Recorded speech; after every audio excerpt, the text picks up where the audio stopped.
안녕하세요. 생생매거진 오늘 황진입니다. 2016년에 있었던 이세돌 구단과 알파고의 바둑 대결 기억하시죠? 그때 이세돌 구단이 졌다는 그 결과도 참 충격적이었지만 앞으로는 인공지능이나 로봇이 사람 자리를 대체하겠구나라는 두려움이 사실 더 컸던 기억이 납니다. 최근 한국고용정보원이 발표한 33개의 새로운 직업을 보면 AI나 로봇이 만드는 일자리가 대부분입니다. 인공지능 프로그램을 개발하는 데이터 라벨러, 빅데이터로 소비 패턴을 분석하는 그로스 해커, 인공지능이 만든 스마트 농장을 관리하는 식물공장 재배원, 이런 낯선 이름의 직업과 일자리가 새로운 기회를 제공하고 있네요. 그리고 또 드라마 영향인지 장애인의 직업이나 일자리에 대한 관심도 많고 또 보도도 많이 나오더라고요. 우리나라에 16,800여 개의 직업이 있는데요. 인구의 5%를 차지하는 장애인이 도전하고 얻을 수 있는 직업이나 일자리는 얼마나 될까요? 최근 전국 장애인 단체들이 중증장애인의 노동권 보장을 요구하고 있습니다. 오늘 시사조점에서는 장애인 일자리 사업이 어떻게 진행되고 있는지, 현장에서 생기는 문제들은 없는지 한번 알아볼게요. KBS 9일 생생매거진 오늘 8월 25일 목요일 순서 시작합니다.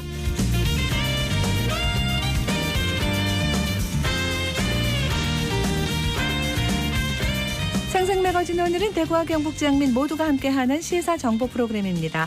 오늘도 청취자 여러분 곁에 한 걸음 더 가까이 다가갑니다. 안동, 포항, 울릉 연결해서 날씨와 소식부터 전해드립니다. 안동입니다.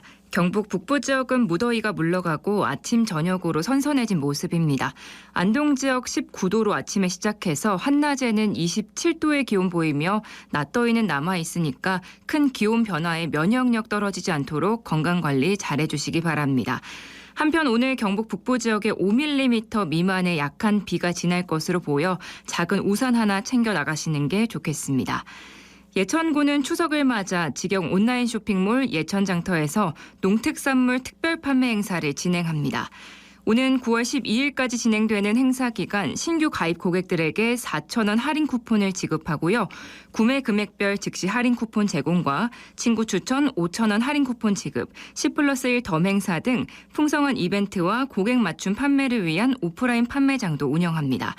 오프라인 판매장에서는 대량 구매 고객과 기업 등을 위해 개별 상담 창구를 운영하고 관련 상품 정보를 제공합니다.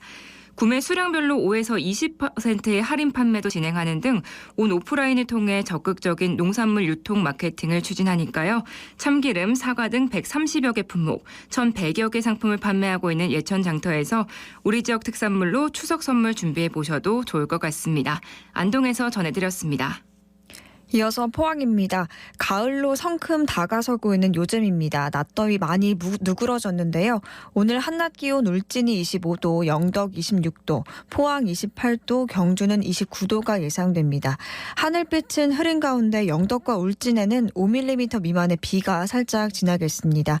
이번 주 내내 큰 더위 없겠고요. 주말에는 맑은 하늘을 되찾겠습니다. 제1회 울진 웹툰 영화제가 울진군 매화면에서 오는 10월 열리는 가운데 웹툰 작품 공모를 마감한 결과 전국에서 145작품이 모였습니다. 우리나라에서 최초로 개최되는 울진 웹툰 영화제는 웹툰 공모와 영화제가 함께 진행되는 새로운 방식의 영화제인데요. 작품 공모를 통해서 웹툰니스트들에게는 등용의 기회가 주어지고 웹툰 원작의 영화를 관람할 수 있는 상영회가 울진 작은 영화관에서 열립니다. 영화제는 10월 1일 개막식, 2일 폐막식으로 진행되고요. 출품된 작품들은 본심을 거쳐서 개막식 날 이연세 만화벽화거리 특설 무대에서 발표됩니다.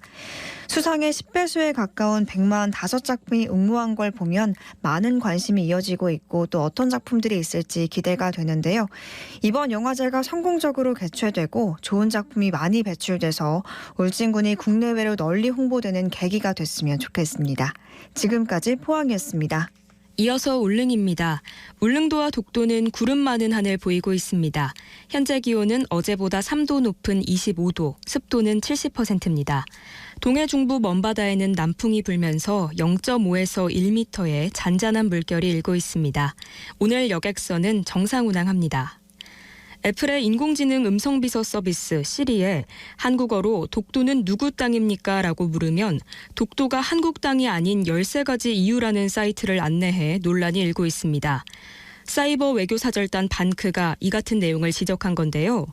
시리가 제공하는 해당 게시물은 오픈 백과사전과 외교부 자유 게시판에 올라온 공신력이 떨어지는 20년 전 자료들입니다. 반크 측은 수십억 명이 사용하는 막강한 파급력을 가진 애플이 한국 영토에 대한 답변을 점검 없이 엉망으로 하고 있다고 비판했습니다. 또 반크는 애플 지도에도 독도 표기가 잘못됐다고 주장했는데요. 현재 아이폰 지도 애플리케이션에서 언어를 한국어로 설정하면 독도가 나오지만 일본어에선 다케시마로 표기된다는 겁니다. 반크는 애플이 지정되는 언어에 따라 독도를 다르게 표기하는 건 명백한 잘못이고 꼼수라며 항의 서한을 보내고 시정 캠페인을 진행할 것이라고 밝혔습니다. 앞서 반크는 한국을 일본 제국령 조선이라고 소개한 시리의 왜곡된 정보를 발견해 항의와 함께 시정을 요청했고 애플은 이를 바로잡은 바 있습니다. 지금까지 울릉이었습니다.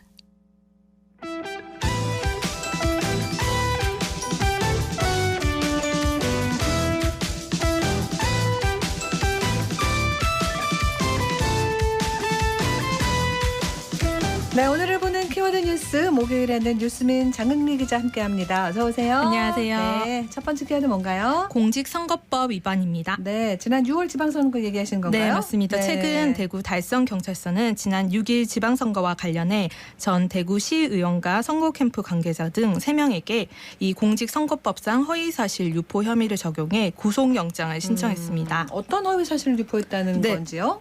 네, 이 전 대구시의원과 선거캠프 관계자 등은 당시 국민의힘에서 달성군수로 공천을 받은 최재훈 후보가 마약과 향정신성 물질인 코카인을 흡입했고 이를 촬영한 동영상이 있다고 허위 사실을 유포한 혐의를 받습니다. 예, 어제 영장 실질심사가 대구지방법원 서부지원에서 진행이 됐고요. 이 3명 모두 도주 우려가 없다며 구속영장은 기각됐습니다. 네.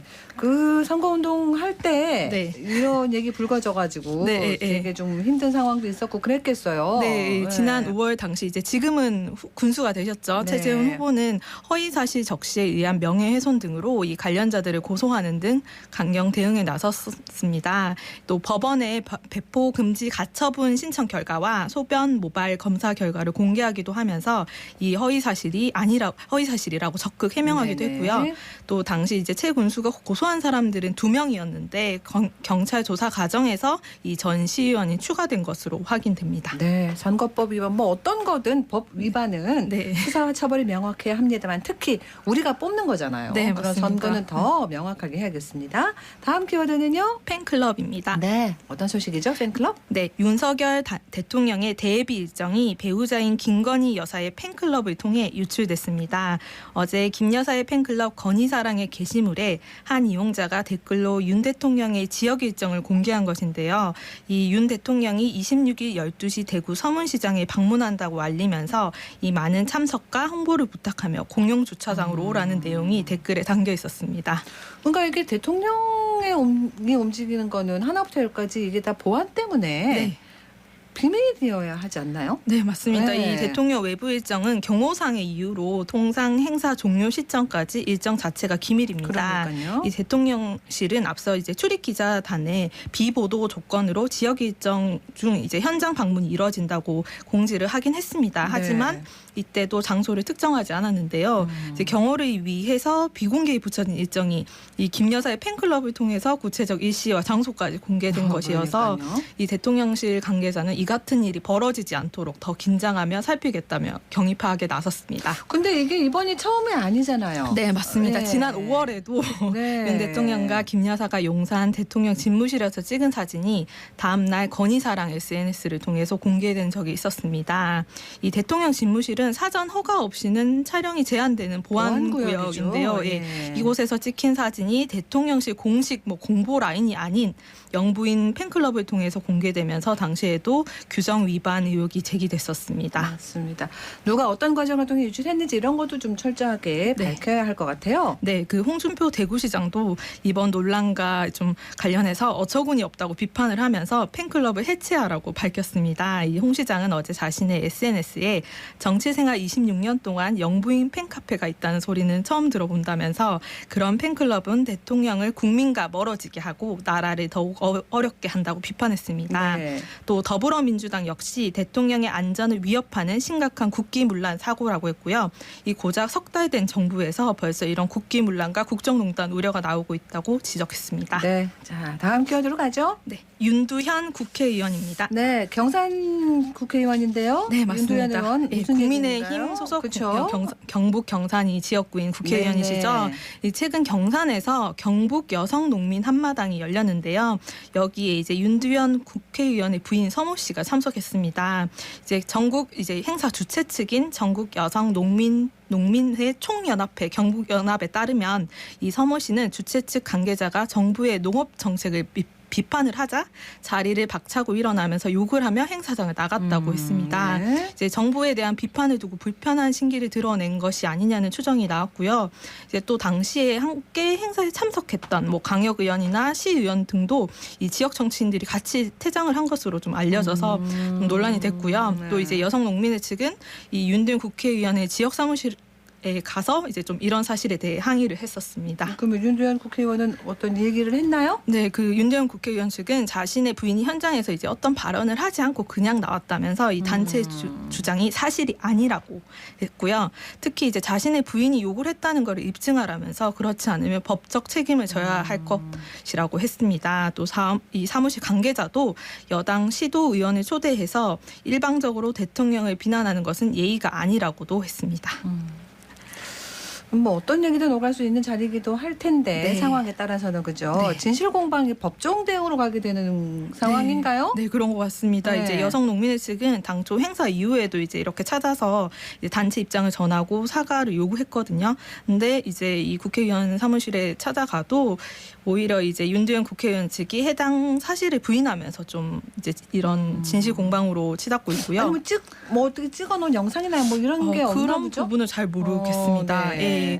그래서 이제 이 단체 관계자는 이제 기자회견에서 이런 말을 했습니다. 이 국민으로부터 권력을 이임받은 사람인 국회의원은 각종 생산비 증가와 뭐 농업 인력 수급 부족, 또 기후 위기 등으로 고통받는 농민의 목소리를 정치에 반영해야 할 사람이라고 지적했는데요.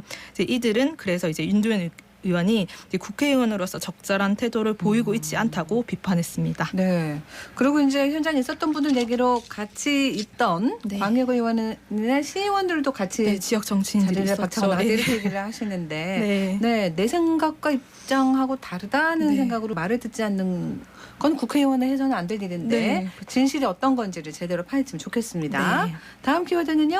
0.81명입니다. 0.81명. 네. 뭘까요? 한 명이 출산율 얘기하시는 네, 겁니다. 맞습니다. 네, 우리나라 여성 한 명이 평생 낳는 아이의 수를 뜻하는 합계 출산율이 0.81명입니다. 한 명도 안 된다는 얘기입니다. 네, 그렇죠. 이 전년 대비 3% 이상 감소한 것으로 역대 최저 기록이고요. 이 OECD 국가 가운데 합계 출산율이 한 명이 안 되는 국가는 우리나라가 유일합니다. 이제 어제 통계청이 발표한 2021년 출생 통계에 따른 것인데요. 또 지난해 출생아 수도 26만 600명으로 전년과 비교해서 만여 명이 감소했습니다. 걱정입니다. 그렇게 이게 2021년 통계잖아요. 네, 그럼 올해는 또 더 낮지 않나 걱정되네요. 네, 맞습니다. 원래 2분기 합계 출산율만 따로 놓고 보면 0.81명보다 더 낮습니다. 0.75명이거든요. 네. 최근 5년간 이런 출생 통계를 보면 1년 중 가장 아이가 많이 태어나는 달이 1월이거든요. 근데 이제 또 연말로 갈수록 이제 이런 출생아가 줄어드는 네. 패턴을 보이고 있었습니다. 한 해의 시작이다 뭐 이래서 그런가 봐요. 글쎄요. 예. 그래서 이를 감안하면 올해는 사상 처음으로 0.7명대 출산율이 나오는 것이 아니냐는 전망도 나오고 있고요. 네. 특히 이제 저출산이 2000년대에 들어서 좀 본격화했는데 그때 당시에 좀 하향세를 보이지만 이제 드문드문 조금씩 이제 올랐던 내려갔다 경우도 올라갔다 예, 이렇게 됐었거든요. 경우도 있었는데 이제 출생아 숫자만 봐도 20년 전인 2001년 같은 경우는 약 56만 명이었거든요. 반도. 네, 막 반토막이 됐습니다.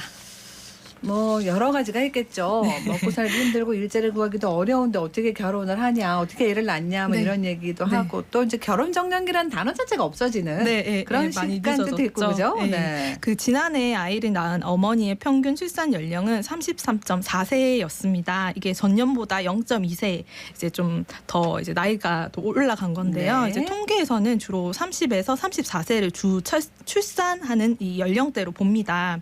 이제 전체 연령 가운데 이제 출산율이 가장 높은 30대 초반의 여성들의 이 출산이 줄어든 상황인데요. 근데 그에 반면 이제 30대 후반과 40대 초반, 이제 35세 이상 여성 출산율은 오히려 늘은 것으로 이번 통계에 집계가 됐습니다. 네. 특히 이제 40대 초반 여성의 출산율은 7.6명이거든요. 이게 이제 관련 통계가 집계된 1993년 이후로 역대 최고치였습니다. 이제 참고로 이 연령대 출산율은 이 해당 이제 연령대의 여자 인구 1,000명당 출생아 수를 말합니다. 단어가 어렵습니다. 네, 지역별 차이도 다 또 있겠죠. 지역마다 다른 거. 네, 맞습니다. 이 숫자가 나오면 너무 힘들어지죠. 네. 그 지난해 전국에서 학교 출산율이 가장 높은 지역은 세종시였고요. 이제 1.28명이었습니다. 이제 한 명이 넘죠. 신도시고 여기가 네. 젊은 분들이 네. 많이 산다고 네, 그러죠. 맞습니다. 네. 이제 그 다음으로는 이제 전남이 1.02명이었고요. 네. 이제 반면 이제 가장 낮은 지역은 서울이 0.63명이었고요.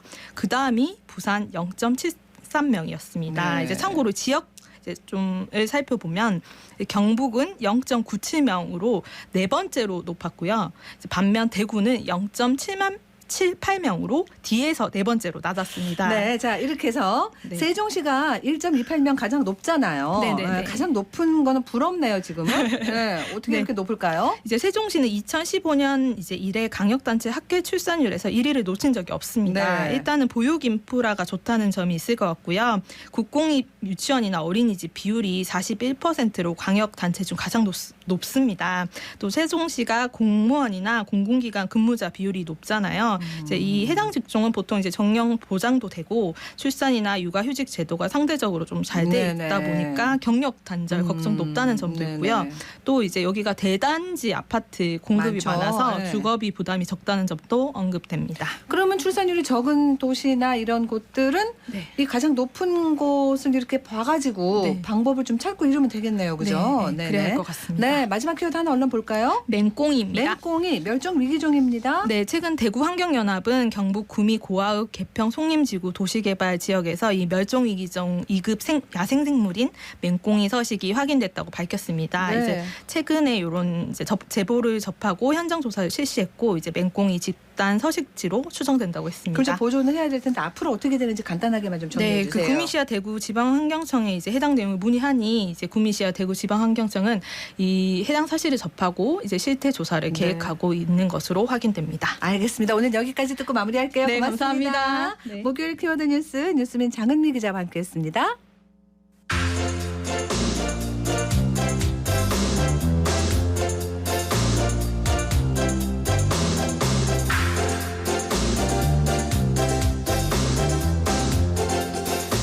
네, 현장 리포트 목요일에는 안동 소식 전해드립니다.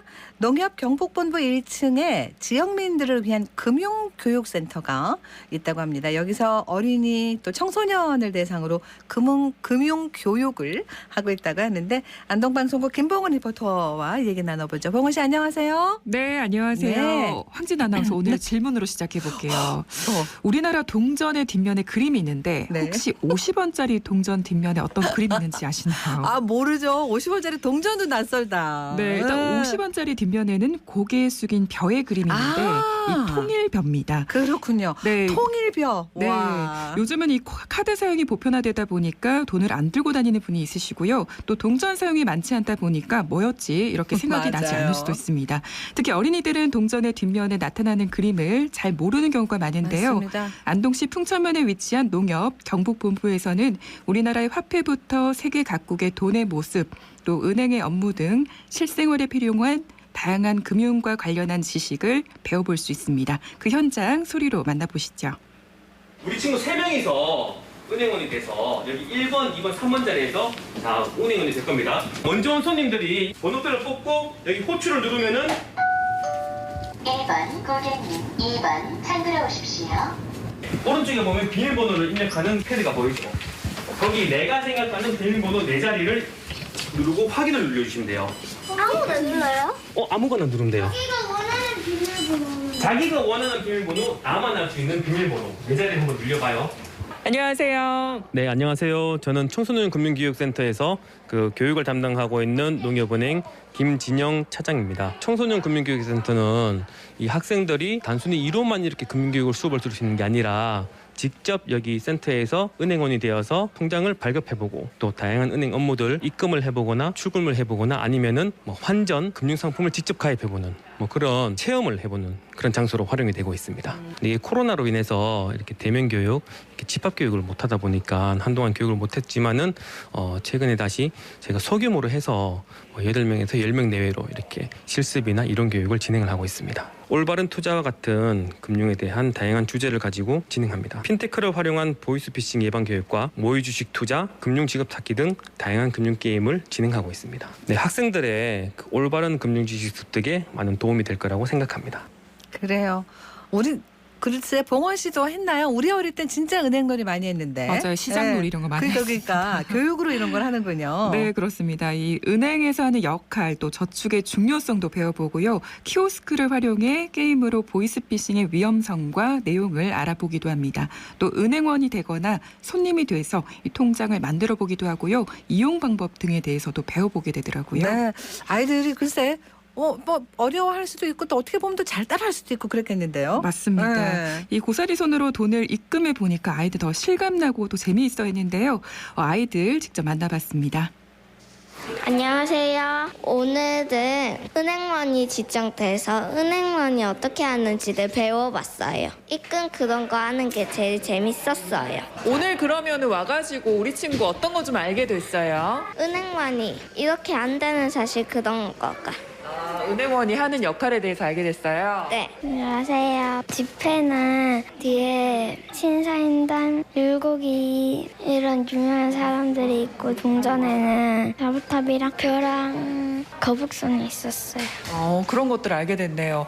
언니도 잘 몰랐던 건데 어떤 시간이 된 것 같아요? 오늘 와가지고. 돈이랑 이런 것들 알아봐서 좋은 시간이에요. 친구들 안녕하세요. 재밌어요? 네. 네, 오늘 여기 와가지고 어떤 것들 해봤어요? 돈에 대해서 배웠어요. 화폐. 지폐도 있고 동전도 있었어요. 통장 만들어봤어요. 네, 통장 만들고 또 뭐 했어요? 입금했어요. 오늘 이제 몰랐던 거 알게 된 거 있어요? 네. 주식에 대해서 알게 됐어요. 아, 주식에 대해서 알게 됐어요? 네. 주식이 뭐라고 해요? 돈 버는 거. 돈 버는 거. 앞으로는 은행 좀 자주 올 것 같아요. 어때요? 자주 올 거예요. 돈 저축할 거예요. 네. 저도 이날 교육을 아이들과 함께 들었는데요. 사실 몰랐던 사실을 알게 돼서 유익했습니다. 네. 사실 50원짜리 뒷면에 보리인지 별인지 확실히 몰랐는데 너무 오랜만이야. 네, 알게 됐고요. 또 지폐가 만들어지는 과정도 배워봤는데요. 좀 네. 소개를 해드리겠습니다. 일단 은행권을 제조하기 위해서는 먼저 화폐 도안이 결정됩니다. 이 최종 도안을 근거로 대량 인쇄 작업을 위한 조판과 원판, 또 인쇄판이 만들어지게 되는데요. 인쇄판이 만들어지면 은행권 제조용으로 특수하게 제작된 잉크로 용지의 디자인을 인쇄함으로써 비로소 화폐가 만들어지게 됩니다. 네. 이 화폐가 완성되기까지 2년이 걸리는데요. 또 만들어지는 과정도 오래 걸리지만 발행된 이후 유통되고 오염이 심하거나 훼손되는 화폐는 폐기되면서 그 절차를 밟는 부분도 굉장히 오랜 시간 걸리고요. 많은 비용이 또 소요된다는 그래요, 것도 맞아요. 알게 됐습니다.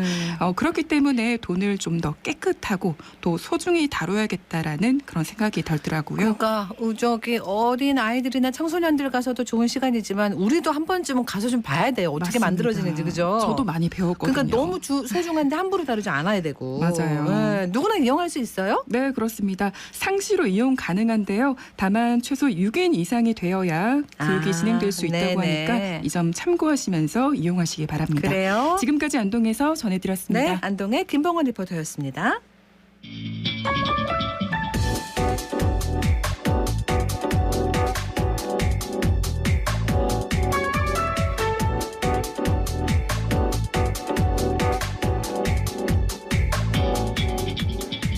묻고 듣고 생각과 마음을 나누는 방송 지금 여러분께서는 대구 경북을 보고 듣는 생생 매거진 오늘을 함께하고 계십니다.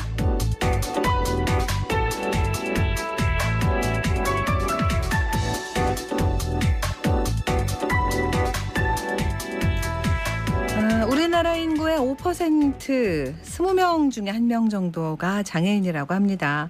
그래서 장애인을 위한 일자리도 그만큼 꼭 필요하다는 게 참 당연한 건데 장애인들이 일자리를 구하기란 너무 어렵습니다. 기업들의 장애인 의무 고용은 여전히 그 비율이 낮고요. 정부가 장애인 일자리 사업을 하고는 있지만 현장에서는 또 허점도 많다고 하거든요. 최근에 지역에서 일어난 일들 좀 짚어볼게요. 대구 장애인 차별철폐연대 김혜정 활동가 전화 연결합니다. 안녕하세요. 네, 안녕하세요. 김혜정입니다. 수고하십니다. 대구의 한 그 장애인 기관에서 장애인을 채용했는데 채용해놓고 업무에서 배제하거나 폭언도 하고 뭐 앉아있게만 했다? 이런 폭로가 나왔어요. 이게 어떻게 된 일이에요? 네. 최근 중증 정신장애인 남성이 장애인 일자리 사업을 통해 1년 동안 사무보조 업무로 채용이 되었는데 업무 수행 능력이 떨어진다는 이유로 업무에서 배제가 되는 일이 있었습니다. 네. 지나간 일도 시키지 않은 채 사무실에 앉아만 있으라는 이야기도 들었고 인사와 손님 응대로 더운 여름 종일 복도에 앉혀두기만 했는데요. 네, 이러한 업무 배제를 통해서 불리하게 대하는 장애인 차별에 해당하는 일이기도 합니다. 그 채용하기 전에 그 과정에서 뭐 장애 정도라든가 업무를 처리하는 능력이라든가 이런 걸 다 본 거 아닙니까? 왜 이런 일이 있나 싶고, 그러니까 현장에서 이렇게 채용은 해놓고 방치를 하거나 이렇게 하는 일이 자주 있는 거예요? 장애인 일자리 사업 참여자 선발 때 기본적인 직무 능력을 평가하기도 하지만 소득 수준이나 중증 장애, 여성 장애 등 다양한 조건의 장애인에게도 일할 기회가 필요하기 때문에 우선 배점을 부여해서 반드시 업무 능력이 뛰어난 장애인만 선발되진 않습니다. 네. 네, 또 참여자를 선발하고 채용하는 기관과 실제 배치돼서 근무하는 기관이 다를 수도 있습니다. 네, 그럼에도 불구하고 현장에서는 장애인 일자리 사업의 목적에 따라서 장애인의 적성과 능력에 맞는 알맞는 일을 제공하고 적절한 근무 환경을 제공하도록 그 방안을 강구해야 하는데 네. 사실상 그러지 못하고 있는 것으로 보입니다. 사실 이와 같은 부당한 대우를 받았다고 하더라도 취업이 어려운 장애인의 현실에서는 불만과 어려움을 호소하기 쉽지 않습니다. 어려운 조건 속에서 개인이 참으면 1년의 고용이 보장되기 때문에 문제를 제기하기보다 침묵하는 경우가 더 많습니다. 이러한 현실을 살펴보았을 때 유사한 문제점들은 아마 더 많이 있을 것이라고 추측이 됩니다. 장애인 일자리 사업 이야기를 계속하고 계신데요.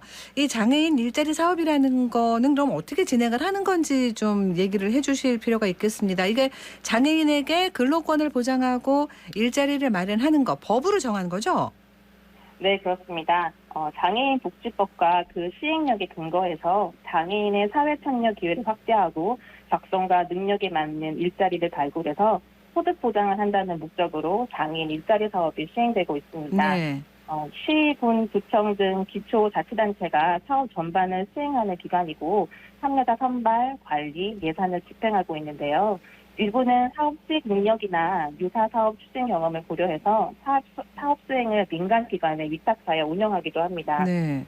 이러한 사업 수행 기관들은 장애인이 실제 근무하는 배치 기관을 개발해서 장애인을 파견하기도 하는데 예를 들어서 구청이 사업 수행 기관으로 장애인을 선발한 후에 배치 기관인 주민센터, 행정복지센터에 배치돼서 일을 하게 되는 방식입니다. 네. 그러니까 이제 장애인의 일자리라는 거는 그 장애 중증도라든가 이런 정도에 따라서 이제 세분화가 오히려 더 잘 돼 있어야 된다고 보는데요. 현장 일자리로 오는 어떤 형태들이 있는 거예요? 장애인 일자리 사업은 일반형 일자리, 복지 일자리, 시각장애인 안마사 파견 사업이나 발달장애인 요양보호사 보조 일자리 같은 특화형 일자리 이렇게 크게 세 가지로 구분이 됩니다. 네. 일반형 일자리의 경우는 미취업 장애인이 일반 노동시장으로 가기 위해서 실무 능력을 습득을 지원하고 일정 기간 소득을 보장하는 일자리인데요. 전국의 시도, 읍면동 주민센터나 보건소, 공공기관 등에 한 명씩 우선 배치되어 있고 행정 도우미 역할을 수행하고 있습니다. 네. 네, 또 민간 위탁 기관의 경우는 복지 서비스 지원의 업무들을 수행하기도 합니다. 그래요. 이런 일반형 일자리는 근로 시간에 따라서도 주 40시간 근로하는 전일제와 주 20시간 근로하는 시간제로 구분됩니다. 두 번째로 복지 일자리의 경우는 취업이 어려운 장애인에게 장애 유형별로 다양한 일자리를 개발하고 보급해서 직업 경험을 지원하는 일자리인데요. 네. 이 경우는 상당 부분 사회복지시설이나 장애인 단체, 특수교육 관련 기관에 민간 위탁되어 운영되고 있습니다. 도서관의 도서 정리, 우체국의 우편물 분류, 숙박 기업 내 객실 정리 업무, 복지기관이나 공원의 환경 정리 업무, 병원의 휠체어 세척이나 간단한 정비 업무, 장애인 인식 개선 교육 보조 업무 등 다양한 직무 유형이 있습니다. 또 특수교육과 직업재활의 연계를 통해서 취업 사각지대에 있는 장애 학생에게 직업 경험을 지원하는 특수교육 복지 연계 유형도 있습니다. 일자리 사업 신청을 하면은 대상자를 선정하고 이제 다음 과정이 진행될 텐데요. 그 대상자 선정 과정은 어떻게 되는 거예요? 네. 참여자 모집은 시도 또는 시군구청 또는 위탁된 수행기관이 홈페이지 등을 통해서 공개 모집 형식으로 실시를 합니다. 네. 대부분 1월부터 12월까지 1년 단위로 참여자를 모집하고 결혼 인연이 있을 때 수시로 이뤄지는데요. 장애 정도가 심하거나 기초생활 수급자 등을 제외하고서는 연속해서 참여하게 되더라도 최대 2년까지만 반복 참여가 가능합니다. 네. 선발 방법은 사업 시행기관이 선발위원회를 구성해서 면접을 통해 참여자를 선발하게 되는데요. 선발 기준으로는 일자리 사업에 참여 경험이 없거나 중증 장애거나 또는 소득이 낮은 경우 등 우선 선발 기준을 55% 정도로 배점을 두고 그 외 기본 직무 사회활동 능력들을 확인합니다. 수행 직무에 활용에 가능한 자격증 소지자의 경우도 가점이 제공되기도 합니다. 네. 일단은 아까 또 이렇게 그런 좀 어떤 불이익을 당하고 피해를 입는데도 기간이 이제 말씀하신 대로 있으니까 참으면 일단 고용 기간은 보장되는 거니까 문제 제기를 하지 않는 경우도 있다 이렇게 얘기하셨어요.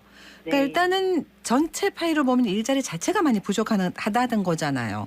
그죠? 네. 네. 그러면 정부가 마련한 이 일자리 사업에 참여하는 장애인은 몇 명 정도나 될까요? 장애인 일자리 사업 참여자의 현황을 보면 매년 참여자가 꾸준히 늘고 있는 상황이긴 합니다. 2022년의 경우 27,540명으로 작년에 비해서 약 2,650명 정도 증가했습니다. 일반 시장으로 진입을 돕고 장애 유형과 그 특성을 고려한 중증 장애인의 일자리를 개발하기 위해서 장애인 일자리 참여자 인원이 점진적으로 확대되고 있는 건데요. 네. 하지만 장애인 당사자의 입장에서 이 취업의 현실은 여전히 어려운 현실의 경우이기도 합니다. 네. 실제 2021년 장애인 경제활동 실태 조사에 따르면 장애인 경제활동 참가율은 37.3%로 국민 참여율 63.7%에 비해 턱없이 낮은 수준이고요. 네. 또 특히 중증 장애인의 경우는 23.8%로 국민 참여율의 3분의 1 수준에 불과합니다. 그래요. 사실 앞서 이제 말씀하신 것처럼 우리나라는 고용에 취약한 장애인의 고용 기회를 넓히기 위해서 이 장애인 의무 고용 제도를 시행하고 있는 국가인데요. 네. 사실 민간 기업뿐만 아니라 공공기관에서조차 그 의무 고용률을 달성하지 못하고 있습니다. 네, 이 낮은 고용률로 일반 고용 시장에 진입하지 못하는 장애인들이 이 장애인 일자리 사업으로 눈길을 돌리고 있는 상황이기도 합니다. 네. 중증 장애인은 이렇게 일자리를 얻었다고 해도 사실은 현장에 적응하는 시간이 오래 걸리잖아요. 그 비장애인도 사실은 어디 취직하면 금방 안 되는데 그죠? 근데 이런 특수성을 고려하고 일자리 배치하고 이렇게 하나요? 네. 실제 그 장애인 고용공단에서는 중증 장애인의 취업 지원과 고용 안정을 위해서 인적자원기관의 근로지원인, 직무주도원인, 작업주도원 등의 중증장애인 고용 유지 지원 제도를 실시하고 있습니다. 네. 하지만 근로지원인이라고 하는 제도는 장애인 일자리 사업 같이 정부 재원으로 지원하는 일자리의 유형에서는 이용이 불가능합니다. 네. 그리고 직무주도원의 경우도 통상 3에서 7주 길어도 최대 6개월 정도 기간을 정해놓고 지도하기 때문에 가지는 한계성도 있는데요. 대구시의 경우는 장애인 고용공단의 그 직무지도원 사업과 별개로 대구시의 예산을 투입해서 발달장애인 직무지도원 사업을 운영해 오고 있는데요. 많은 장애인 단체의 요구와 또 민선 6기 공약 사항으로 15년부터 직무지도원 5명을 도입하였고 이후에 장애인 단체들의 증원 요구로 부분 자체 예산을 확보해서 2022년 기준 19명의 직무지도원이 배치되어 있습니다. 하지만 대구 복지일자리와 요양보호사에 참여하는 발달장애인분들이 약 200명이라는 점을 감안했을 때는 사실 이 또한 매우 부족한 인원이기도 합니다. 그렇습니다. 또한 이러한 인력의 경우 단기간 근로계약과 또 최저임금 등의 낮은 급여 조건으로 인해서 실제 전문 인력을 확보하는 데 어려움을 겪고 있기도 합니다. 그러니까 직업훈련을 미리 좀 받아서 일자리를 구하는 그런 방법도 도움이 되니까 그런 경우도 많을 텐데 근데 이게 연계가 잘 안 된다고도 들었거든요. 이건 어떻게 방법이 좀 있을까? 좀 바뀌면 좋을 텐데, 그죠? 네, 사실 장애인의 직업 능력을 향상시켜서 더 나은 일자리를 선택할 수 있게 하고 또 안정된 직업 생활이 이뤄질 수 있도록 전국에 총 5개의 직업 능력 개발원이 있고 그 외에도 민간 직업 훈련 기관에서 직업 훈련을 받을 수 있습니다. 네, 하지만 정작 직업 훈련을 받더라도 직업을 연계해주거나 관련 일자리가 있어야 하는데 이것이 부재하다는 것이 문제인데요. 고등학교 졸업 후에 직업교육을 위한 전공과에 다니는 발달장애인의 경우는 발달장애인 훈련센터를 통해서 실제 유사한 환경에서 직업교육과 훈련을 실시하고 그 고용 연계 과정을 높이고자 노력하고 있기도 합니다. 그래요. 또한 최근에는 직업재활시설의 훈련 장애인을 대상으로 실제 일하게 되는 현장에서 직접 직업훈련을 실시한 뒤에 바로 취업으로 연계하는 선배치 후훈련 방식의 직업훈련이 주목받고 있습니다. 이처럼 장애인의 직업재활시설을 확충할 뿐만 아니라 장애 특성을 고려한 훈련 과정과 시설 기준을 마련하고 이 훈련과 일자리가 연계될 수 있도록 직업훈련의 양적, 질적인 인프라가 확대되어야 하겠습니다. 그렇습니다. 일자리 관련 민원이 많이 들어올 텐데요. 다 분석해서 좀 이제 다른 방법을 찾으셔야 될 것 같고 마지막으로 질문을 드릴게요. 정리해서 해주세요. 장애인 일자리 사업이 잘 되려면 어떤 부분 좀 선행돼야 되고 바꿔야 될까 이런 부분 좀 정리 부탁드립니다. 네, 현재는 장애인 개발원이 복지부에서 장애인 관련된 사업을 위탁받아서 새로운 일자리와 직무를 개발하고 관련된 매뉴얼도 제작해서 보급하고 있습니다. 실제 코로나 때문에 방역과 소독 업무가 중요성이 대두되면서 해당 업무를 중증장애인에 적합한 직무로 개발해서 매뉴얼을 보급하기도 했는데요. 사실 서울에서는 장애인 일자리 사업에서 제시하고 있는 직무를 수행하기 어려운 최중증 장애인들이 우선적으로 참여 가능한 권리중심 중증장애인 맞춤형 공공일자리라는 걸 시행하고 있어요. 이 최중증 장애인들이 우선적으로 참여 가능한 3가지 직무를 통해서 실제 지역사회의 장애 인식을 개선하는 것을 목표로 하는 일자리인데요. 이와 같은 일자리가 다양하게 개발되고 또 시행될 수 있도록 대구를 포함한 지자체의 노력도 절실히 필요해 보입니다. 알겠습니다. 시간이 다 돼서 오늘은 여기까지 마무리하고요. 다음에 또 기회를 만들어 볼게요. 네, 감사합니다. 고맙습니다. 네, 대구 장애인 차별철폐연대 김혜정 활동가와 얘기 나눴습니다.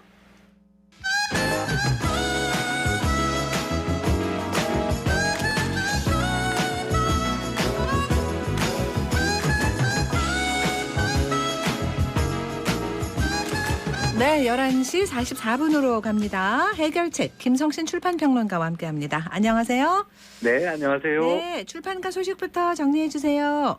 네, 이 올해 SF 걸작 소설들의 출간이 줄을 잇고 있습니다. 한국의 그 공상과학 소설, 이 SF라고 하죠. 명작 작품들이 소개되기 시작한 것 1990년대부터입니다. 우린 좀 늦은 편이에요, 그죠? 네, 상대적으로 좀 늦은 건데요. 맞아요. SF 3대거장이라고 할 수 있는 아이작 아시모프라든지 로버트 하인라인 또 아서 클락 이런 사람들의 주요 작품들이 대부분 이제 1990년대에 번역이 됐습니다. 하지만 이 SF 역사의 길이 남을 그런 기념비적 명작들. 사실 한국에 체계적으로 지금까지 소개되지 못했거든요. 네. 예, 그래서 이 SF 장르가 한국에서 유독 변방에 머무른 탓에 이 번역이 안 된 그런 작품들이 많았는데 네. 올해 바로 이 목마름이 상당 부분 해소가 됐습니다. 네. 지난 2019년부터 시작된 SF 인기를 타고 올해 들어와서 이 SF 기념비적인 걸작들이 줄지어서 지금 나오고 있기 때문인데요. 네네. 올해 출간되는 이런 SF 명작들 10여 권에 이릅니다. 그래요. 기념비적인 명작이다. 뭐 최고의 칭찬입니다. 찬사인데요. 어떤 책들이에요? 가장 먼저 눈에 띄는 작품은 내가 행복한 이유라는 제목의 책입니다.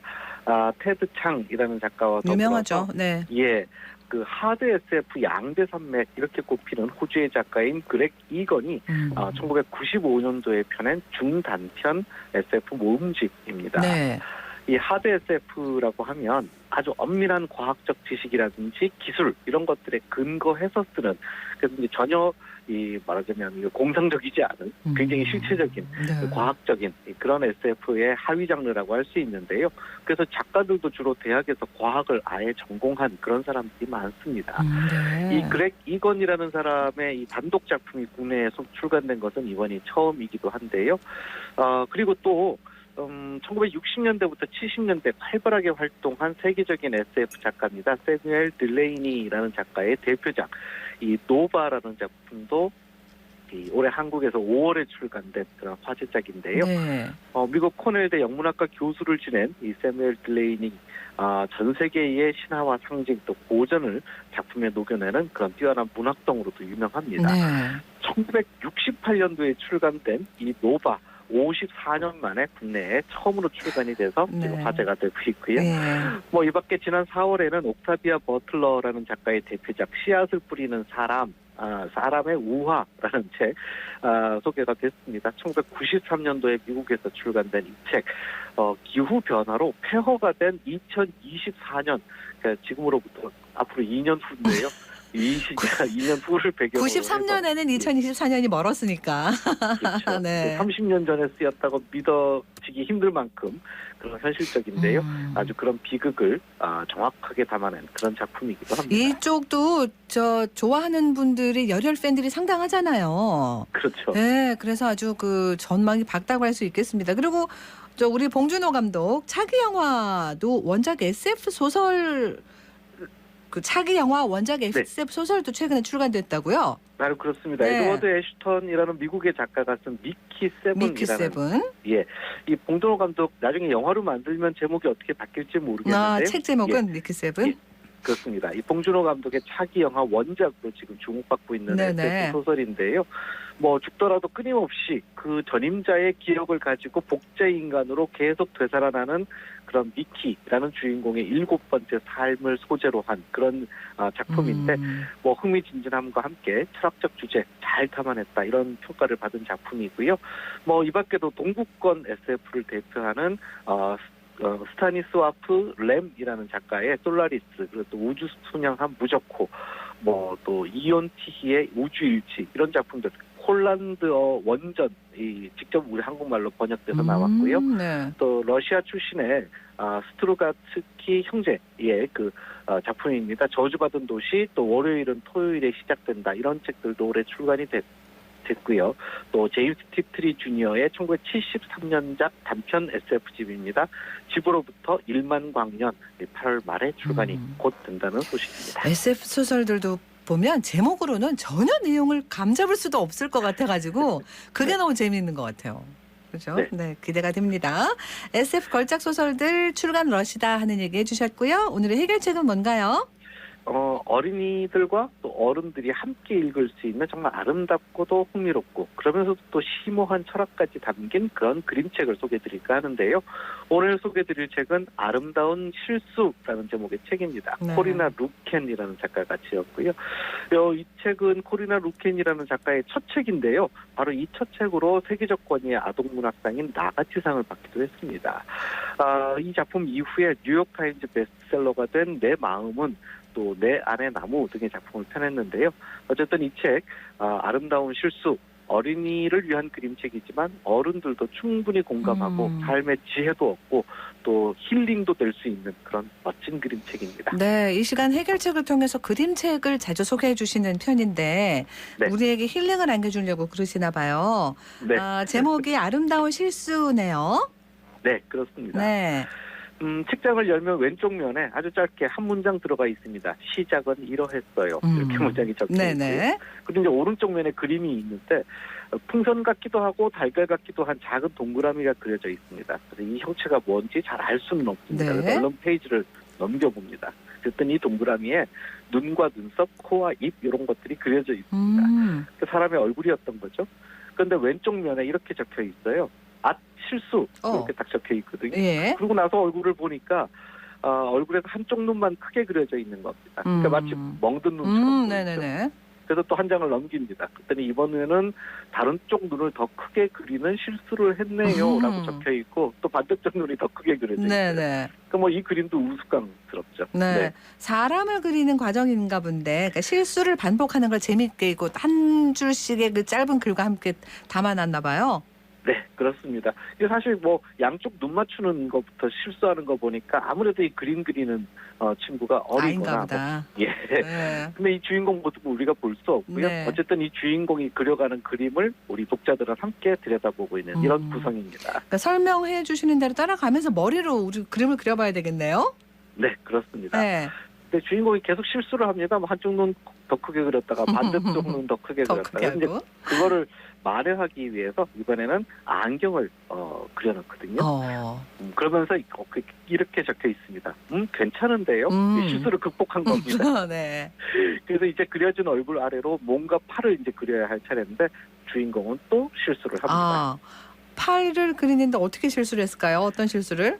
팔꿈치는 너무 뾰족하고 목이 너무 길었던 겁니다. 그래서 이제 이번에는 또 이 실수를 어떻게 만회하나 하면 긴 목에는 나플라플한 레이스, 뭐 장식 이런 것들 그려놓고요.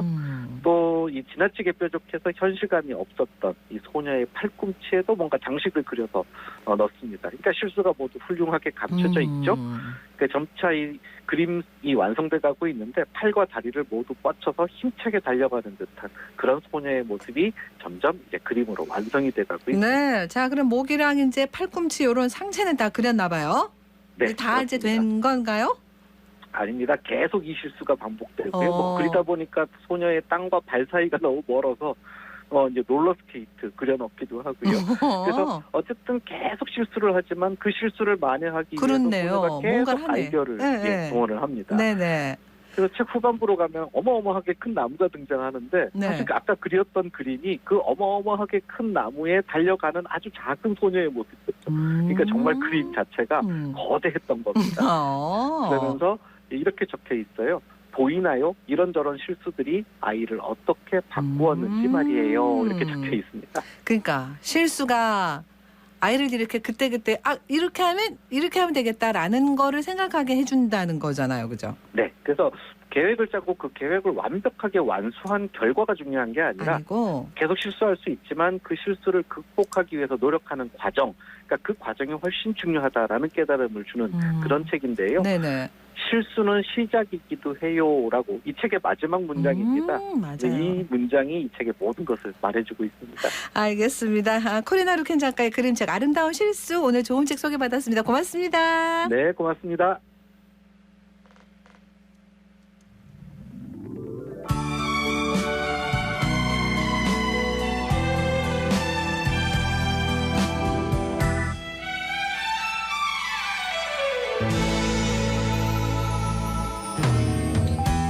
별들도 잠이 드는 이 밤 혼자서 바라보는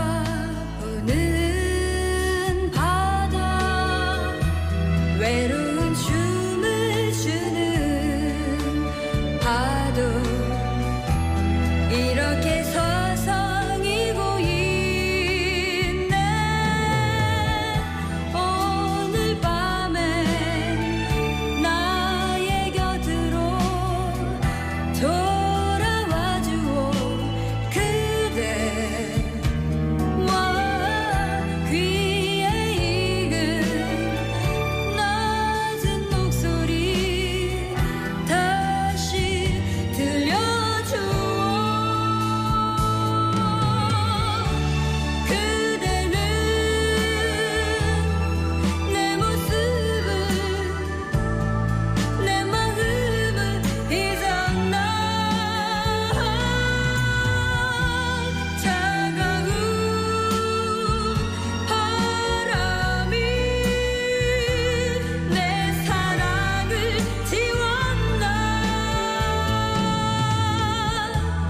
모든 게 예전 그대로이고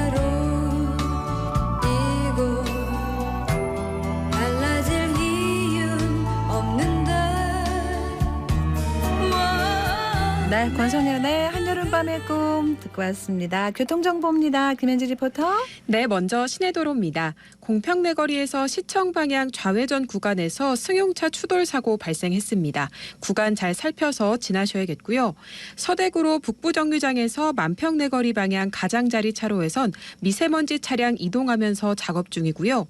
연암로는 연암내거리에서 성북교 방향 성북교 목간 지점 2차로에서 굴착기 동원에 작업하고 있습니다. 이동하실 때 참고하시기 바랍니다. 와룡로는 서대구역 내거리에서 서대구 나들목 방향 좌회전 차량들 1, 2차로 따라서 정체 빚고 있습니다. 그다음 고속도로입니다. 경부고속도로 서울 방향 경산 부근에서 공사 진행 중인데요.